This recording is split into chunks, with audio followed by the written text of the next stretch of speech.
अच्छा, कुछ हफ्ते पहले की बात है कि मुझे एक पेड प्रोजेक्ट मिला ना, तो मैं क्या कर रहा था कि मैं वो प्रोजेक्ट डील कर रहा था। उसके साथ फिर क्या हुआ कि क्योंकि मेरा लास्ट ईयर है यूनिवर्सिटी का, तो मेरे पास यूनिवर्सिटी के टास्क भी आ गए बहुत सारे। और उसके साथ साथ मेरे फाइनल ईयर का प्रोजेक्ट भी चल रहा था, प्रोजेक्ट पे काम। और उसके साथ साथ प्रोजेक्ट की प्रेजेंटेशंस थी, और एक कॉन्फ्रेंस थी, इंटरनेशनल कॉन्फ्रेंस। और उसके अलावा क्योंकि मैं अपने बिजनेसेस भी रन कर रहा हूँ, आउटरीच ऑर्किड्स, और सेलिंग्स भी चल रहा है। तो क्या हुआ कि टास्क्स ना, इतने ज़्यादा काम और इतनी ज़्यादा चीज़ें बढ़ती गई। और क्योंकि मेरे अंदर एक चीज़ है ना कि मैं एक चीज़ को अगर ज़िम्मेदारी से उठा लेता हूँ ना, तो फिर मैं मतलब उसके साथ सच्चा ही रहता हूँ। ठीक है, मैंने एक प्रोजेक्ट उठा लिया तो ऐसे नहीं कि मैं फिर टाइम ज़ाया करूँगा सामने वाले का भी और ख़ुद का भी। तो मैं क्या करता हूँ कि मतलब कंप्लीटली उस चीज़ को मैं ये करता हूँ कि मतलब अच्छा हो काम, और जल्द से जल्द हो। ऐसा ना कि जल्द से जल्द हो और जो है ना अच्छा हो ही ना। ठीक है, तो मतलब क्वालिटी पे मैं बिल्कुल भी कॉम्प्रोमाइज़ नहीं करता ना। तो अब वो ज़िम्मेदारी ना मैंने इतना ज़्यादा जो है वो ले ली अपने ऊपर कि मैंने जो है वो ऐसी चीज़ कर ली जो कि मुझे नहीं करनी थी। मैंने स्ट्रेस ले लिया। अब मैं बाज़-औक़ात मैं मतलब स्ट्रेस नहीं लेता, मैं कभी भी मतलब मैं वो बंदा हूँ ही नहीं जो कि स्ट्रेस लूँ। ठीक है? लेकिन मुझे पता नहीं क्या हुआ कि मैंने स्ट्रेस लेना शुरू कर दिया। अब वो स्ट्रेस की वजह से क्या हुआ कि चीज़ें बिगड़ गईं, और मुझे पता है कि 72 घंटे मुझे माइग्रेन अटैक रहा है। और उसके अंदर मेरे सर के अंदर शदीद दर्द था। और उसके साथ-साथ मेरा लेफ़्ट साइड वाला जो पूरा जो मतलब आँख से जो मुझे सही से दिखाई भी नहीं दे रहा था, वो तमाम मतलब जो विज़न है मेरा वो चला गया था। और मतलब बहुत ही मतलब अजीब कंडीशन हो गई थी। वो 72 घंटे मतलब मैं नहीं भूल सकता कभी भी। और फिर उसके बाद ये हुआ कि हाँ, जब मैं रिकवर हुआ वहाँ से, तो मैंने अल्लाह ताला का शुक्र अदा किया कि मतलब तमाम तर चीज़ें मतलब अच्छी हो गई, मैं बेहतर हालात में आ गया। ठीक है, लेकिन अब उस टाइम पे जैसे ही मैं थोड़ा रिकवर हुआ, मैंने रियलाइज़ किया कि मैं खुद स्टॉप नहीं हुआ। मुझे मतलब एक मतलब ज़बरदस्ती स्टॉप करवाया गया।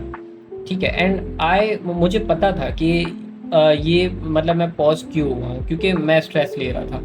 ठीक है, और उसी दौरान क्या होता है कि एक कोटेशन मेरे सामने आती है कंग फू पांडा में से। वो उगली ने जो है ना वो एक कोटेशन कही थी कि your mind is like water. Like हमारा जो दिमाग है ना, हमारा जो ज़हन है वो पानी की मानंद है।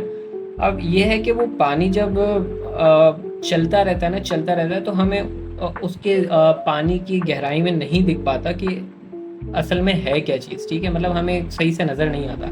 लेकिन जब पानी बिल्कुल ठहर जाता है, ठीक है, तो हमें तमाम तर चीज़ें उसके अंदर जो पत्थर भी होते हैं वो भी हमें बिल्कुल साफ-साफ नज़र आ जाते हैं। तो अब ये कोटेशन पढ़ के ना मुझे ऐसा फ़ील हुआ कि ये मेरे लिए ही है। तो मैंने क्या किया, मैंने तमाम तर चीज़ों को बिल्कुल छोड़ दिया। मैंने जो है ना स्ट्रेस बिल्कुल भी नहीं।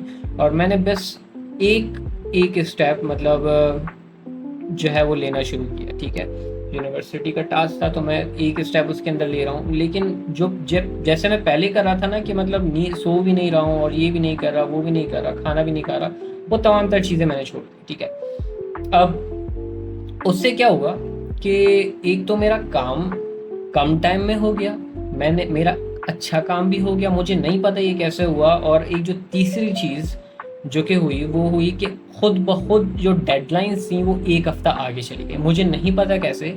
ठीक है, और मैं ये एक्सपेक्ट भी नहीं कर रहा था। लेकिन जिस दिन वो काम कंप्लीट करना था, उसके 1 दिन पहले मुझे पता चलता है कि डेडलाइन्स शिफ्ट हो गई हैं अगले हफ़्ते।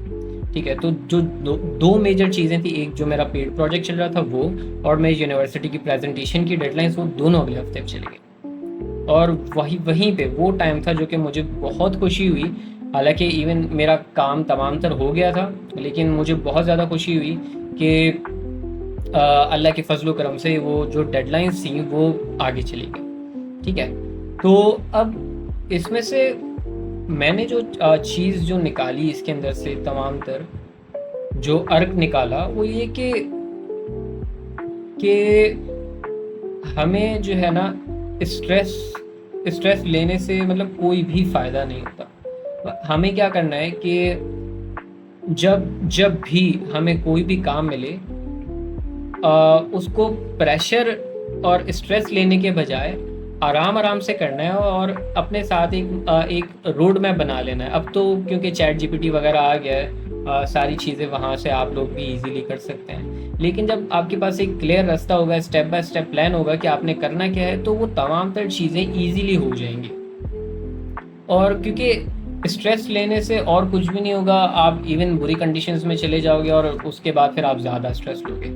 ठीक है, तो यही कहूँगा कि आप भी अगर इस स्टेज में हो कि अगर आपके पास अभी बहुत सारे काम हैं, पूरी मतलब आपकी जो टास्क की लिस्ट है वो बहुत ज़्यादा लंबी है और आपके पास बहुत ज़्यादा काम है, यही कहूँगा कि थोड़ी देर मतलब एक काम करें कि अकेले बैठें, थोड़ी देर मेडिटेशन करें और अपने लिए तमाम तरह स्टेप्स लिखें कि मुझे क्या क्या स्टेप्स करने हैं ये टास्क अचीव करने के लिए, और फिर उन स्टेप्स को फॉलो करें। तमाम तरह चीज़ें खुद ब खुद हो जानी है। ठीक है, और आपको यकीन भी नहीं होगा कि ये तमाम तरह चीज़ें ऐसे हो गई। ठीक है, तो हाँ, यही है आज के लिए, और मुझे ऐसा लगा कि मुझे ये शेयर करनी चाहिए, तो that's why I am sharing.